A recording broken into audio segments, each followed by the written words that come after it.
This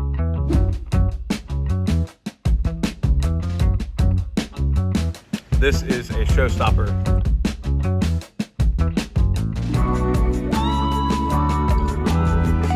Hey, what's up, y'all? Matt Moore here, author of a new book, Serial Griller, Grill Master Secrets for Flame Cook Perfection. Excited to partner up with my friends at Huckberry. Snake River Farms has been kind enough to send me their Wagyu grilling pack, all beef hot dogs, ground beef, and then 2 different steaks, top sirloin and a filet mignon. This will put you on top of your grilling game this summer. All right, so let's start out with the steaks. I'm gonna show you a technique that I have dubbed as kind of my own. I'm calling it New Vide. So if you've ever seen sous vide cooking before, we're basically gonna do the exact opposite. I've got a charcoal grill that's fired up here. It's literally at like 600 degrees.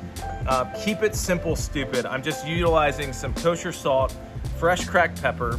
I've let them kind of rest up to about room temperature. Essentially what I wanna do is cook this as hot and as fast as possible. And then we're actually gonna pull this off and let it rest for like an hour. So we're gonna wrap it in foil. We're gonna allow it to kind of continue to cook up in its own heat that we've taken from this grill. So the steaks have been on for about a total of 4 minutes. I've kind of let it go like a minute per side, and I've turned it 30, 45 degrees because I really want it to be evenly cooked all around. Ideally, the temperature that I'm looking for right now for medium rare is about 115 degrees. Remember, we're gonna pull these off, they're gonna rest in foil. They're gonna gain another 10 to 15 degrees in temperature, but kind of an old trick. My grandfather was a butcher, especially with kind of a springy filet like that. I can just touch that and I know, similar to my consistency here on the hand, that is medium rare. As it starts to get a little bit tighter, that's more medium, medium well, and well done. So since I have kind of that springy juiciness to it, I wanna go ahead and pull these off. This is gonna be ready to go in about an hour and a half. It'll still be super warm when you slice into it. You'll have that edge to edge medium rare perfection that we're looking for. We've been resting these in foil for about an hour.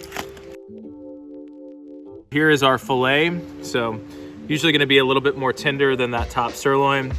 Our top sirloin here as well. And literally, it's exactly what we're looking for. Over the top sirloin, again, kind of the same thing. Even more of like a kind of a blue center here. We'll start with the top sirloin. Oh man, super tender, juicy. Onto our beautiful filet here. Like butter. One of the best steaks I've ever had in my life, seriously. Let's move on to the hot dogs.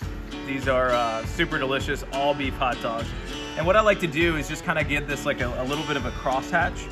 So I'm just taking my knife and then just kind of going in here and just kind of simply cutting it into crosshairs. This is actually gonna allow this to create a little bit more surface area around the hot dog, so we'll get even more char.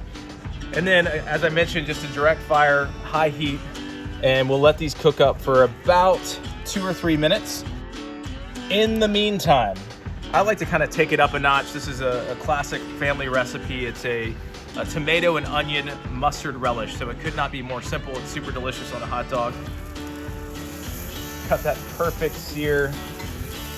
And what's cool about kind of doing that crosshatch too, especially with this relish, is you see all those kind of nooks and crannies. It's gonna allow that relish to kind of work into that dog.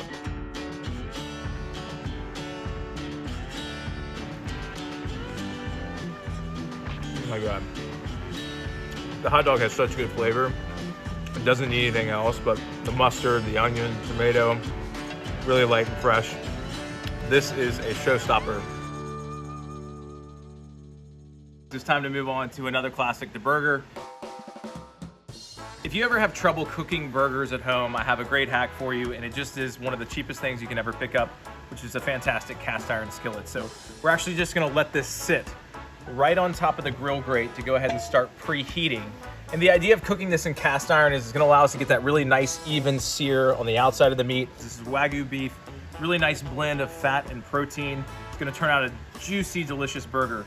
One of the biggest mistakes that people make is that they will actually overwork the patties. So you don't wanna press down on these too much. I like for them to be kind of almost just chilled or at room temperature. The looser the better in my opinion, because that really makes it super nice and juicy. Remember to always season very liberally with some kosher salt and fresh cracked pepper. See, this one's a little bit smaller, but give that to the friend that you don't really like. And then if you want to cook these super even, I just like to take my thumb, just kind of make an imprint there. It's okay if the burger kind of falls apart on you a little bit. That's going to allow it, even though it won't kind of puff up on you. Just going to add that right in the top. You hear that sizzle? It's exactly what we're looking for. What I love to do is just take some yellow sweet onion and some dill pickles, and I'm just going to finely dice this. And this is just sort of going to live in that mayo and mustard mixture so that you get really a nice bite of onion and pickle in every single bite of that burger. So I just pulled the burgers off the skillet. We cooked them for about 10 minutes in total, 5 minutes on each side to get that perfect sear. Now we're gonna put together this burger.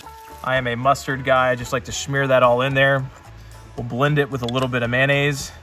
I'm putting all this on the bottom of the bun. And then we've got that finely diced pickle and onion kind of relish that we put on. I am someone who wildly believes that you should put American cheese on your burgers because it's fantastic. I don't care what you say. And I also do not think that you should melt it prior, because I think just at room temperature, allowing the heat of the burger to kind of help melt it through is absolutely delicious. So it's just gonna sit right on top. Oh my God. I could eat like 12 of these things.